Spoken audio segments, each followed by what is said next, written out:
India पर आतंकी हमला हो और कोई तरीका काम ना आए, तब आखिरी उम्मीद के नाते बुलाया जाता है एक ऑर्गेनाइजेशन को, क्योंकि वो जानते हैं वो ही है जो उस पर काबू पा सकते हैं, हवा में, जमीन पर या पानी में, हर जगह बचा सकते हैं। ये साख हासिल की है कीमत चुकाकर, खून और बलिदान की। ये हैं कमांडोज जो आते हैं इंडिया की अलग अलग फोर्सेस से, पुलिस से, सेंट्रल आर्म्ड पुलिस फोर्सेस से और आर्मी से। ये हैं नेशनल सिक्योरिटी गार्ड।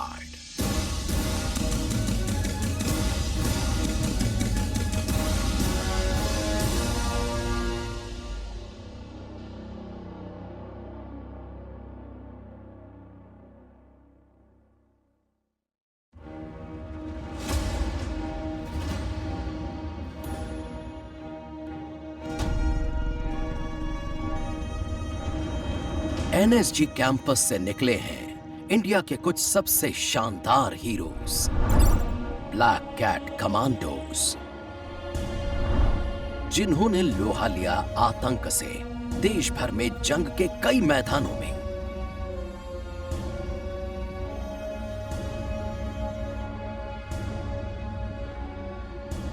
इनमें से लोगों की याद में शायद सबसे अहम है 26/11 और एनएसजी के कमांडोज का उसमें दिया अपना बलिदान।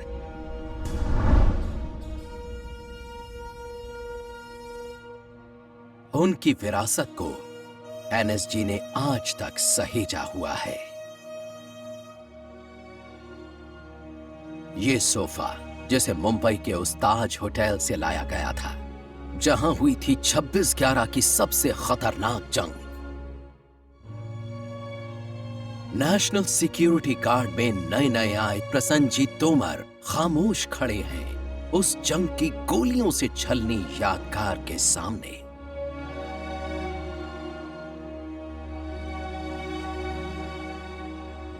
एक एनएसजी कमांडो के नाते उनका पहला दिन शुरू होता है इसी सोफे पर। उन्हें याद आती हैं वो घटनाएं और अपने कमांडिंग ऑफिसर के शब्द।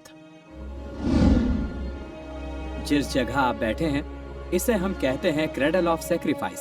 जब आप यहाँ बैठे हैं आपको ये समझना चाहिए कि आप एक लेगेसी को गार्ड कर रहे हैं। लेकिन ब्लैक कैट कमांडो बनना कमजोर दिल वालों का काम नहीं है। कमांडो! एनएसजी उनके कमांडोज को उनकी हदों तक ले जाता है, इंसानी ताकत की हदों के पार। उनके सबसे जबरदस्त खौफ से भी आगे। एनएसजी के ये ट्रेनिंग ग्राउंड्स जवानों को घातक हथियार बना देते हैं। ये जगह है जहां वो सीखते हैं कैसे लड़ना है और जीतना है।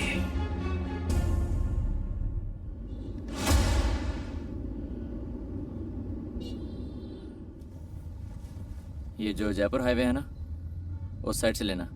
जयपुर हाईवे से वो गेट नंबर 1 है ना, वहीं आएगा।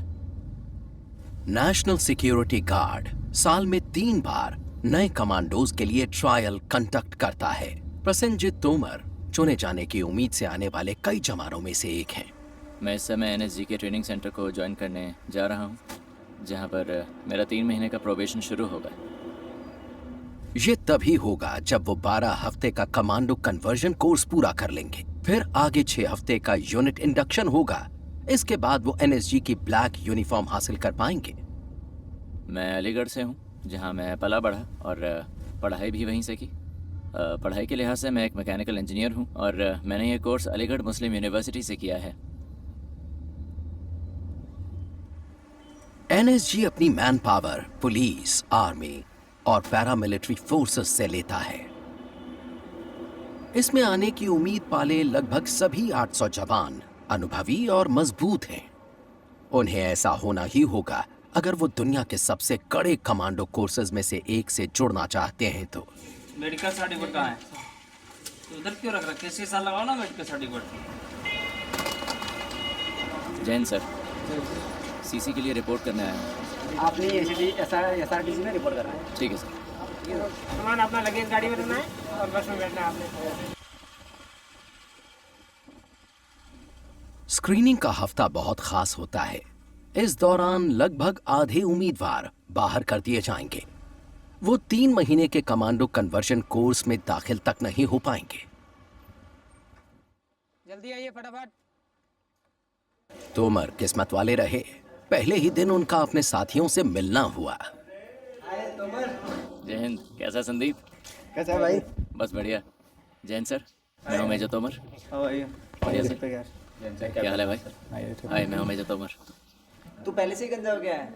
मैंने सोचा करा ही लेता हूँ जब शाम का बता रहे हैं। अभी तो ऐसा टाइम तो बताया नहीं, लेकिन शाम का कह रहे हैं। पहला हफ्ता ही दिखा देता है कि एनएसजी में आना कितना कॉम्पिटिटिव होता है। नेशनल सिक्योरिटी गार्ड का ट्रेनिंग सेंटर देश का एक प्रीमियम ट्रेनिंग इंस्टीट्यूट है। ये उन कई प्रोबेशनर्स को ट्रेन करने के लिए बनाया गया है जो इंडियन आर्मी और तमाम सेंट्रल आर्म्ड पुलिस फोर्सेस से नेशनल सिक्योरिटी गार्ड में इंडक्शन के लिए जाते हैं। एनएसजी के फिजिकल स्टैंडर्ड्स तय होते हैं। इन्हें क्लियर करके ही आप एनएसजी का हिस्सा बन सकते हैं। सभी एक साथ।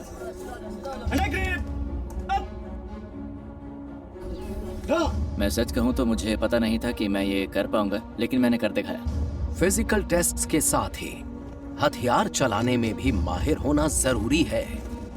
स्क्रीनिंग टेस्ट में मुझे इंसास दी गई और 25 मीटर दूर से इसे चलाया। स्क्रीनिंग टेस्ट में मैंने 3 सेंटीमीटर का ग्रुप बनाया था। तोमर ने अच्छे ग्रेड पाए। कोर्स से पहले एक फिल्ट्रेशन या एक स्क्रीनिंग टेस्ट लिया जाता है यहाँ पर, और बहुत से कमांडोस जो इसे ही पास नहीं कर पाते इस स्क्रीनिंग टेस्ट को, अफसोस हमें उन्हें वापस भेजना पड़ता है। एनएसजी वो फोर्स है जो खास तौर पर आतंकवाद का मुकाबला करती है, हर तरीका इस्तेमाल करते हुए। नेशनल सिक्योरिटी गार्ड हेडक्वार्टर्स में सबसे सीनियर ऑफिसर होते हैं डायरेक्टर जनरल। एनएसजी इंडिया की एक premier urban anti terror force है, इसलिए हमें ऐसे ऑपरेशंस के लिए बुलाया जाता है जो बहुत ही क्रिटिकल होते हैं। एक एंटी टेरर फोर्स के नाते एनएसजी का मुख्य काम है आतंक से निपटना, हर तरह के आतंक से। इसलिए आमतौर पर हमें फोर्स की आखिरी उम्मीद के तौर पर बुलाया जाता है, और हम एक फेडरल कंटिजेंसी फोर्स कहे जाते हैं। इसलिए हमसे ऐसे ऑपरेशंस की उम्मीद होती है जो बहुत ही ज्यादा सीरियस होते हैं, जिनसे देश की सुरक्षा को गंभीर खतरा हो सकता है। मानेसर में एनएसजी कैंपस करीब 1600 एकड़ में फैला हुआ है। इसके बहुत सारे ट्रेनिंग ग्राउंड्स में आतंक का मुकाबला करने की तरकीबें सिखाई जाती हैं, उन्हें पक्का किया जाता है। नई सोच के ये कमांडोज उन ज्यादातर इक्विपमेंट्स के बिना ट्रेनिंग लेते हैं जो दूसरे कमांडोज इस्तेमाल करते हैं। जिन बिल्डिंग्स में दाखिल होने का कोई सीधा तरीका न बचे तो ये पार्कर तकनीक काम में लाते हैं। एनएसजी सिर्फ यहाँ मानेसर में ही बेस्ड नहीं है, इसके रीजनल हब्स पूरे देश में हैं। इंडिया में कहीं भी किसी भी अनहोनी से फौरन निपटा जा सकता है। नेशनल सिक्योरिटी गार्ड अलग अलग जगह होते हुए भी एक चुस्त दुरुस्त फोर्स है।